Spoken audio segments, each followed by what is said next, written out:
Hello મિત્રો, નમસ્તે। આજે આપણે બનાવીશું મગના પુડલા। એના માટે મેં 1 વાટકી ભરીને મગ લઈ લીધા છે અને 1 ચમચી ભરીને સિંગદાણા લઈ લીધા છે। એને ધોઈને આપણે પલાળી દઈશું। 8 કલાક એને આપણે પલાળવા દઈશું। આ બધી જ વસ્તુને આપણે 3-4 પાણીથી ધોઈ લીધી છે। હવે મિક્સરમાં એને નાખી દઈશું। 2-3 લીલા મરચાં ઉમેરી દઈશું। 3-4 કળી લસણ ઉમેરી દઈશું અને લીલા ધાણા છે એ ડાળખી સહિત જ ઉમેરી દઈશું।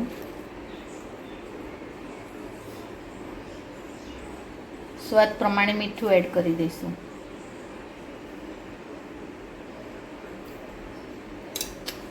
બધું જ આપણે મિક્સરમાં ક્રશ કરી લઈશું। પુડલાનું મિશ્રણ આપણે બાઉલમાં નીકાળી દીધું છે। હવે આપણે એમાં 1 ચમચી ધાણા જીરું પાવડર ઉમેરીશું અને થોડું પાણી ઉમેરીને એને પતલું બેટર રેડી કરી દઈશું। એમાં આપણે 1 ચમચી ચણાનો લોટ ઉમેરી દઈશું। હવે આપણે સરસ એને મિક્સ કરી દઈશું। બેટર આપણે રેડી કરી દીધું છે, એને સરસ મિક્સ કરી દીધું છે ચણાનો લોટ નાખીને, અને આપણે આ પ્રમાણનું ઠીક જ એને રાખ્યું છે। હવે આપણે એના ચીલા તૈયાર કરીશું। એના માટે મેં ગેસ ચાલુ કરી દીધો છે। ગેસ ઉપર પેન મૂકી દીધું છે।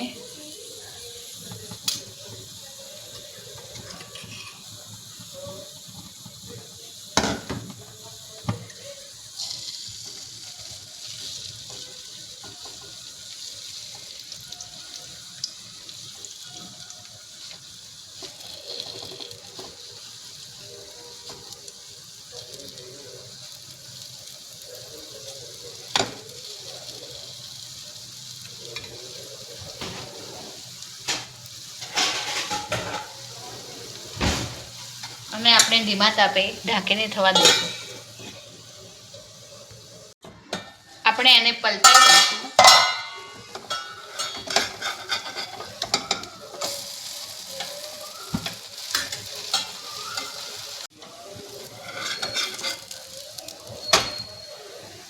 આ બાજુ પણ થોડીક વાર થવા દઈશું।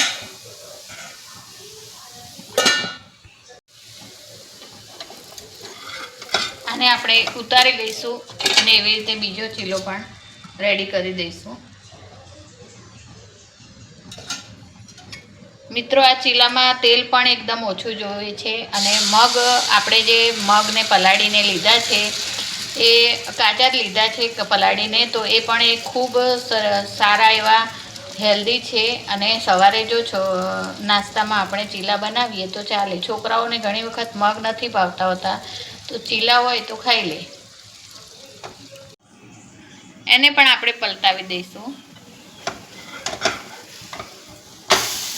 અને એવી જ રીતે બીજા ચીલા રેડી કરી દઈશું।